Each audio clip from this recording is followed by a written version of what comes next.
ចឹងមកបំពងក្រឡុកគ្រឿងជើងមកនិយាយបន្ថែមឡើងល្អខ្លាំងមែនតើបងអើយទឹកពុះដាក់ខ្ញីខ្ទឹមសខ្ទឹមក្រហមល្ក្រូចចាក់ជើងមាន់ចូលហើយចាក់ស្រាធ្វើម្ហូបចូលផងដែរដាក់វាតែមកពុះមកគឺបានហើយបងគឺស្រង់វាឡើងមកបងដាក់ជើងមាន់ចូលក្នុងកធន់មួយដាក់ជាមួយនឹងម្សៅបំពងស្រួយហើយមកអូនធ្វើការច្បល់វាចាក់ប្រេងឆាចូលមកអូនមកផ្លេចឡើយជាមួយនឹងស្លឹកក្រូចនឹងដែរគឺយកវាបំពងមុនគេហើយបន្ទាប់មកស្រង់វាឡើងដាក់ក្នុងកន្ត្រកមួយហើយចាក់សាច់មាន់ចូលបន្ទាប់មកអូនធ្វើការបំពងវាឲ្យទៅស្រួយមកគឺបានហើយបងមកតើនិយាយបន្ថែមតំណងខ្លាំងមែនតើបងហូបមកនេះដែរគឺងាយស្រួលខ្លាំងមែនតើបងគ្រឿងផ្សំរបស់គេគឺតិចទេហើយគ្រឿងក្លុករបស់គេនឹងមានស្រាប់ទៀត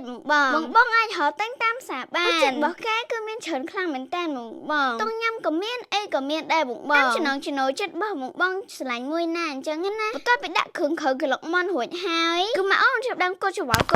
វាប៉ុណ្ណឹងមកគឺរួចហើយបងហូបមកនេះដែរអាចធ្វើញ៉ាំចុងគ្រួសារក៏បានឬមានកម្មវិធីធ្វើញ៉ាំក៏បានដែរតែបង